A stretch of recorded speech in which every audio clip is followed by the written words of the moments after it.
Welcome back, everybody. Ready for another deep dive? Always. Awesome. Ah, Today, we're focusing on Kenya, Kenya. right? Kenya's higher education system. Yeah.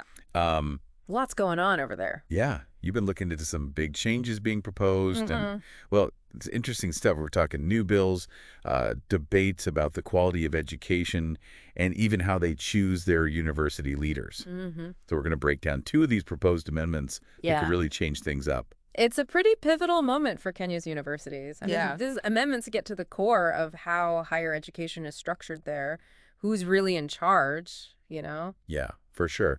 So this first one really jumped out at me when I was reading through the research.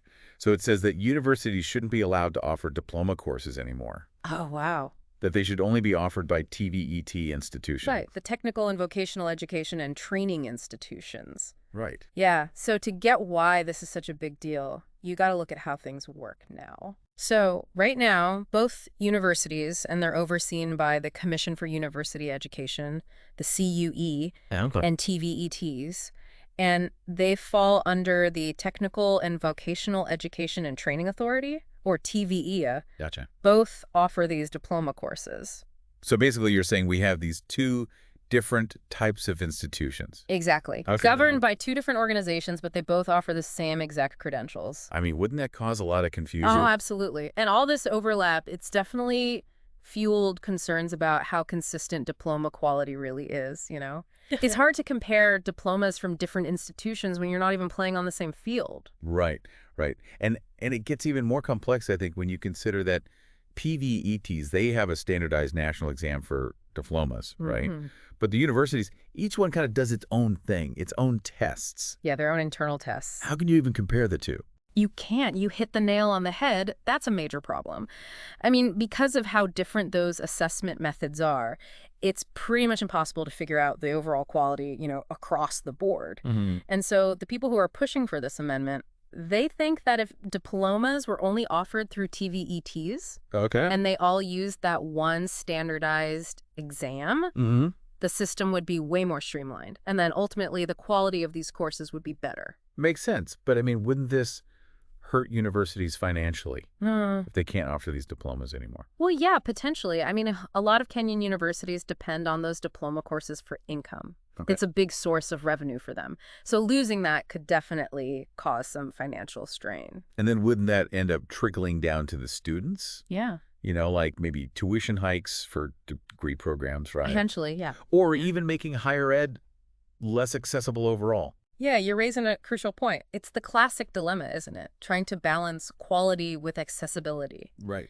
If universities have to find a way to make up for that lost revenue, who's going to pay for it? It's a good question. Yeah. Wow. Yeah, I hadn't even thought about that. Like the long-term impact Right. on how diverse the student body is. Exactly. That's a little worrying.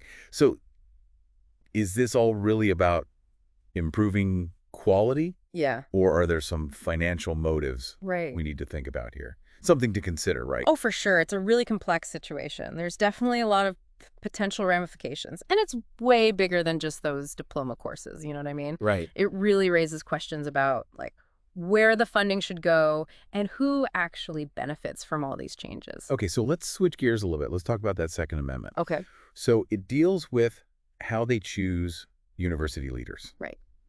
Specifically, giving the Kenyan president more power to pick vice-chancellor. Yeah. So right now, the way it works is the Public Service Commission, the PSC, they vet the candidates, and then they make a shortlist. Right. And then from that shortlist, the president chooses.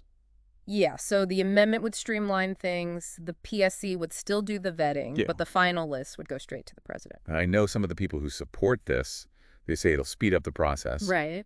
But I can't help but think, some people might worry about too much political influence Right. coming into the universities. Yeah, you're right to be concerned about that. I mean, it does raise the question, could a president with a certain agenda try to stack universities with leaders that agree with them, you Yeah. know? Right, exactly. And then what would that do to academic freedom? Yeah, are we paving the way for universities to become less about open inquiry Yeah. and more about pushing a certain agenda? It's definitely a valid concern. Even if the point is to make things more efficient, We can't ignore the potential for things to go wrong. So it seems like the vice-chancellor is pretty hands-on with the day-to-day running of things, Yeah. while the chancellor is more of a figurehead. More of a ceremonial role. So if the president has more control over who that vice-chancellor is, Yeah. it seems like that could really impact how the university is run. That's sharp observation. The potential for influence is definitely there. It all comes back to the balance of power, you know? Yeah. Does this tip the scales too far in one direction? What can we do to make sure things are still fair and that academic freedom is protected? Yeah, these are all great questions. Yeah. It's making me think that while these amendments target very specific issues, Mm-hmm.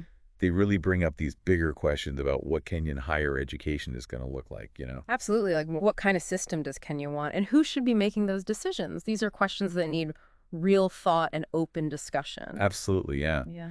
Makes you think about something else I read about the university chancellors in Kenya. Apparently, the president already has all the power to appoint them. Oh, Yeah, the PSC isn't even involved. that's interesting. So it adds another layer to this, doesn't it? Right. If the president already picks the chancellors, is it really a big shift to give them more power over vice-chancellors, too? Yeah, that's a good question. Like, are we just making the two positions more similar?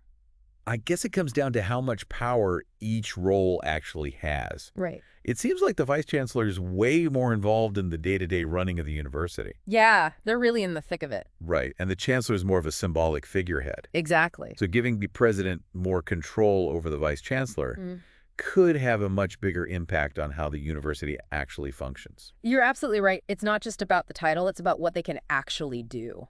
Right. We're talking about political influence. Right. The vice-chancellor's position is definitely where it could have a more direct impact. It's almost like we're talking about two different levels of leadership here. Uh-huh. One that's more about the big picture vision, Right. and one that's about putting that vision into action every day. That's a good way to think about it.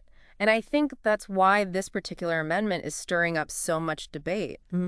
It really forces you to think about the balance of power Right. between the government and universities and how much independence universities should really have. This reminds me of when I was on the board of this nonprofit, Yeah. and we had a big discussion about how much influence the board should have versus the executive director. It's a tough one. Yeah, how do you balance those roles? Yeah, it really is. And so much of it depends on trust, right? Yeah. Do people trust the president to use this power responsibly? Right. Do they believe academic freedom will be protected even with this new way of choosing leaders? Yeah. Yeah, those are some tough questions. They are. Hard to know how it'll all play out. Yeah. But one thing's for sure. We need transparency and accountability, Couldn't agree more. no matter what happens with these amendments. You need that open dialogue. Right? If people are worried about bias or political influence, we got to talk about it. Yeah, and it's not just about protecting academic freedom. No. It's about making sure that universities are really working for the students and for society. Absolutely. A healthy higher education system needs to listen to everyone involved. Exactly. Yeah. So with all these amendments and their impact, Mm-hmm. I keep thinking, what do students have to say about this? Well, that's a great question. Are they even part of the conversation? Yeah, they're the ones who are going to be most affected by all of this, right? Yeah. We need to make sure they have a voice. It would be so interesting to hear directly from students about what they want. Yeah, What are they hoping for? right. What are their worries?